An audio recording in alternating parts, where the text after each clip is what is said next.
Bora lá, meus queridos, minhas queridas, trocar uma ideia sobre o Corinthians, né? Vamos falar de Corinthians, o nosso quadro aqui no canal, depois da estreia, pseudo-estreia do Coringão na pré-Libertadores da América contra a Universidade da Venezuela, né? O CV, e o empate por 1-1. Eu vou ser muito honesto com vocês já neste início de vídeo. Era para eu ter gravado esse conteúdo ontem de madrugada, né?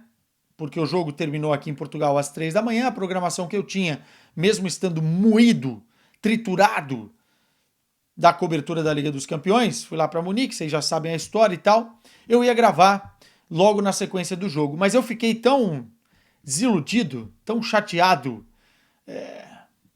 enfim, tão decepcionado com a partida, que eu acabei não gravando. Esperei as sensações do torcedor baixarem um pouco para fazer uma análise mais razoável e trocar uma ideia com vocês mais de boa sobre o que aconteceu ontem.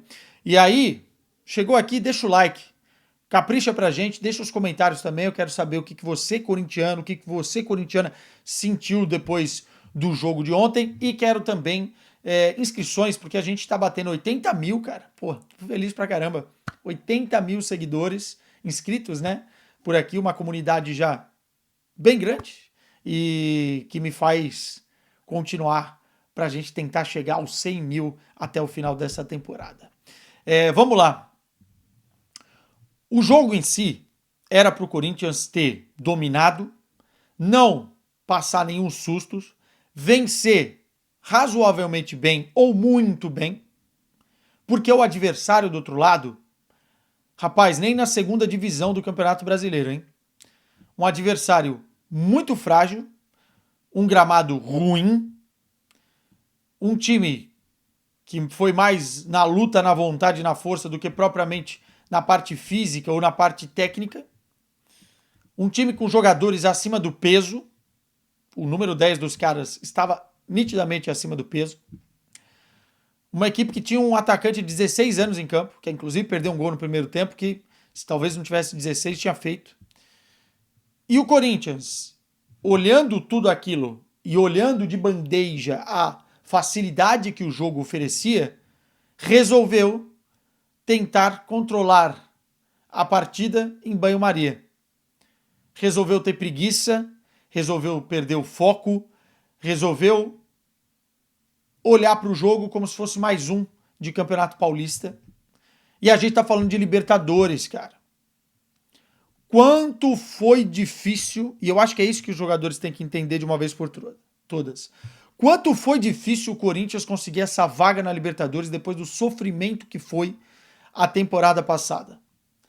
Você tem que entrar, seja contra a UCV, ou seja contra o River Plate, ou São Paulo, ou um clássico brasileiro, enfim, na Libertadores. Você tem que entrar com uma fome desgraçada. Por quê? Por quê? Porque se ganha bem esse jogo, 2, 3-0, e poderia ter vencido, porque o time era muito ruim do outro lado, você chega em São Paulo podendo até gerir o plantel, podendo descansar, podendo priorizar o Campeonato Paulista. Agora não. Depois do empate, o Corinthians vai ter que entrar a 200 por hora em Itaquera, porque é o mínimo que a torcida vai cobrar dos jogadores. Fazia muito tempo que eu não vi o Corinthians tão sem vontade num jogo assim. E aí, o que acontece? Quando você perde o foco, você começa a errar coisas básicas dentro da partida. E independentemente se você é muito superior ao seu adversário, o seu adversário começa a sentir o gostinho do jogo e com a força de vontade consegue igualar os níveis, porque o outro lado tá jogando, parece um amistoso de início de temporada. Tá falando de Libertadores, cara. Vacilou, tá fora. Talvez os mais novos não viram algumas eliminações do Corinthians vexatórias em Libertadores, né? Mas a gente teve o Tolima como a experiência máxima aí, recente do que aconteceu. Alguém acha que a Universidade, o CV, era melhor que o Tolima? Ou vice-versa? Agora o Tolima já tem um pouquinho mais de história, mas ao mesmo tempo é um risco muito grande. Pois bem, nesse marasmo corintiano, que chega a ser vergonhoso, O Corinthians teve o domínio, poderia ter apertado e não conseguiu fazer. E agora vai ter que lutar em Itaquera para atropelar, né? A obrigação é atropelar a UCV. Pô, Quessadinha, você está pegando pesado, teve algumas coisas boas em campo. Tivemos, e vamos analisar agora. Tivemos outras muito ruins também. E fica um alerta muito grande para a diretoria em relação a mercado.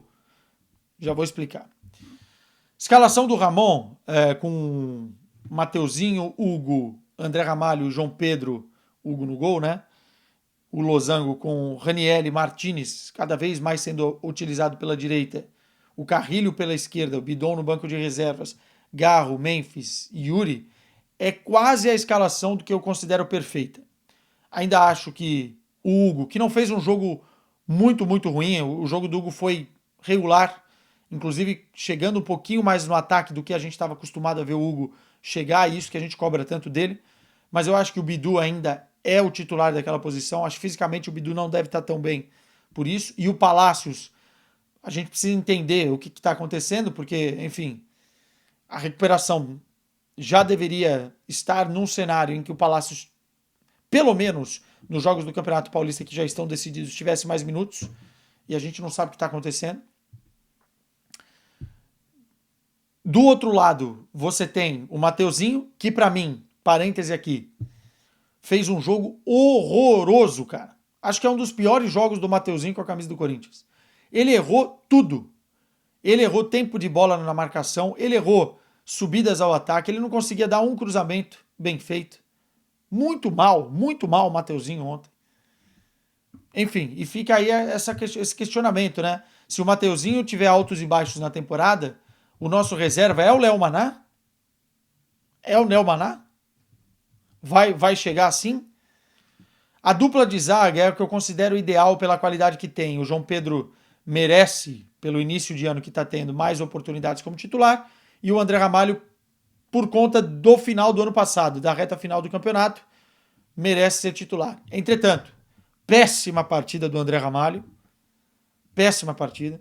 Era um zagueiro que saía de cabeça erguida na temporada passada. Enfim, tinha muita noção, inclusive, para quebrar a linha no primeiro momento e armar a equipe. Agora tá dando chutão, tá estourando a bola, enfim, tá levando toda hora nas costas com o marcador. No lance do gol, a passividade dele junto com o Mateuzinho é impressionante no lance do gol dos caras, porque o cara cabeceia livre, o Hugo faz um milagre, depois a bola infelizmente pega no João Pedro e entra. O próprio João Pedro faz um jogo abaixo, e eu não estou falando por conta do gol contra, porque eu acho que o gol contra até acontece, mas o jogo do João Pedro, tirando uma cabeçada ofensiva, não é um bom jogo, perante ao nível de atuação que a gente tá vendo. E tem uma nuance que acontece logo no primeiro tempo com a lesão do Raniel, que acaba complicando um pouco o Corinthians, porque trabalhou de um jeito a semana e mudou o eixo do meio-campo, né? O Raniel se machucou, o Carrilho foi para o lugar do Martinez, o Martinez foi para o lugar do Raniel e o Bidon entrou, um pouco, óbvio, estafado, cansado da seleção brasileira dos jogos que disputou na Sub-20, com o Losango formando com o Garro. Então, assim, mudou totalmente esses três jogadores e o Corinthians, com isso, ficou um pouco menos compactado, assim, muito espaçado, perdendo até ritmo, né? Não pode ser desculpa. Nada do que eu falar aqui pode ser desculpa, porque o outro time era muito ruim. Era muito ruim. Então, fica só uma análise de como as coisas funcionaram realmente. A todo momento, se você reparasse no Ramon, o Ramon pedia para que o time ocupasse o campo do adversário. O Corinthians ficava tocando bola, como parecia que estava vencendo o jogo de 5-0 no seu campo. Zagueiro, zagueiro, zagueiro lateral, lateral, zagueiro, zagueiro, lateral, de uma forma inofensiva, numa inércia, né? Uma forma que não rompe linha, não cria nada e dá tempo para o outro time respirar, que deu raiva no Ramon. O Ramon estava pedindo, vai, acelera, anda. Mas foi muito lento, tudo muito lento.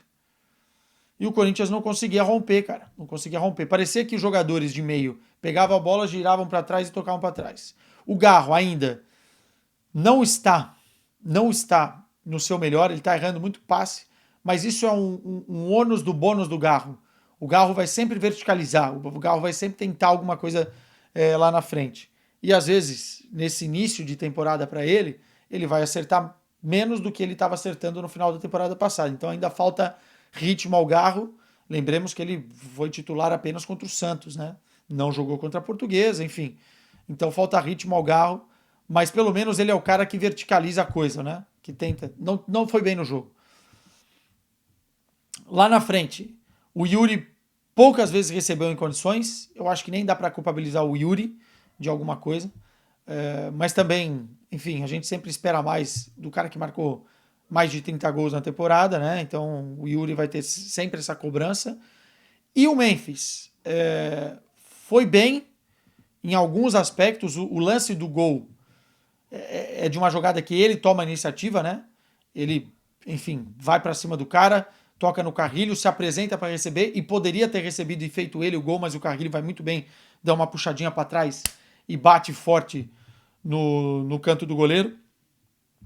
Mas em relação ao Memphis, eu tô sempre esperando mais também. Assim. Eu acho que o gramado prejudicou bastante. A marcação sobre o Memphis foi muito homem a homem. Né? Obviamente, quando o Memphis vai ser... Ele tem que entender isso também, que ele vai ser perseguido. Né? Ele é a grande estrela do Corinthians internacionalmente. Todo mundo quer brilhar em cima do Memphis. Então, óbvio que os caras colocaram um marcador em cima do Memphis para não deixar o cara jogar. Mas mesmo assim, não acho que foi dos piores, tá? Eu acho que fez a jogada do gol, teve um outro lance ali, foi bem feito, acabou sendo substituído no segundo tempo. É um jogo perigoso por dois motivos. Primeiro, pelo gramado, e segundo, porque quando o outro time do outro lado é ruim, a tendência é utilizar a força em excesso para parar, e por isso o Memphis também foi substituído, mas esperamos mais. E o Carrilho, para mim, foi o melhor em campo, com o gol e não só, com a condução de bola, com a inversão, com o ritmo que ele dá ao time. No segundo tempo caiu um pouco e por isso até foi substituído, mas foi pouco para o Corinthians, foi pouco. O empate acaba sendo justo perante os números. Eu estou com os números aqui, eu fiquei com essa sensação que o Corinthians teve mais bola, mas que o CV teve mais chances. E foi isso mesmo. 13 chutes para o CV contra 12 do Corinthians, 6 chutes no alvo para o CV contra 3 do Corinthians, 67% de posse de bola para o Corinthians, 33% para o CV. Não dá para o Corinthians querer se apresentar assim e sonhar com algo a mais na Libertadores. Para a gente fechar o vídeo,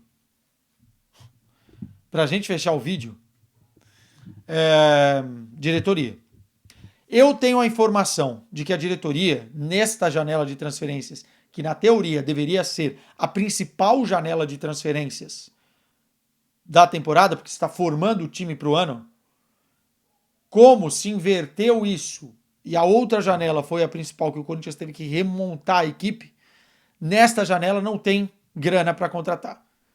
Teve que manter os jogadores, era a prioridade, isso foi externado, e o Corinthians está tentando, em mercados alternativos, buscar soluções que venham de graça, por empréstimo, pagando parte do salário, enfim, um custo baixo, para que o Corinthians, no meio do ano, tenha a possibilidade de voltar a fazer uma boa janela. Eu não gosto dessa inversão de janelas, acho que foi necessária pelo que a gente estava vivendo no ano passado, mas de certa forma não prepara a equipe, né? A equipe só vai começar a ter novos reforços de peso no meio do ano. E o Corinthians precisa de reforços, gente. Eu vejo muita gente falando, pô, a gente achou um zagueiro, o João Pedro agora no lado do André Ramalho, o Kaká e o Félix Torres no banco junto com o Gustavo Henrique, tá ok. Não tá ok. Não tá ok. Precisa de um zagueiro bom, mais experiente. Porque o André Ramalho começou muito mal a temporada, o João Pedro vai oscilar porque é um moleque, e eu não tenho confiança em nenhum dos outros. Apesar que o Gustavo Henrique gosta um pouco mais, nenhum dos outros eu tenho tanta confiança assim. Precisa de um zagueiro, precisa de um lateral para fazer o Mateuzinho jogar, precisa de um lateral do outro lado, na minha opinião, e precisa de um centroavante substituto, porque o Pedro Raul já provou que não dá.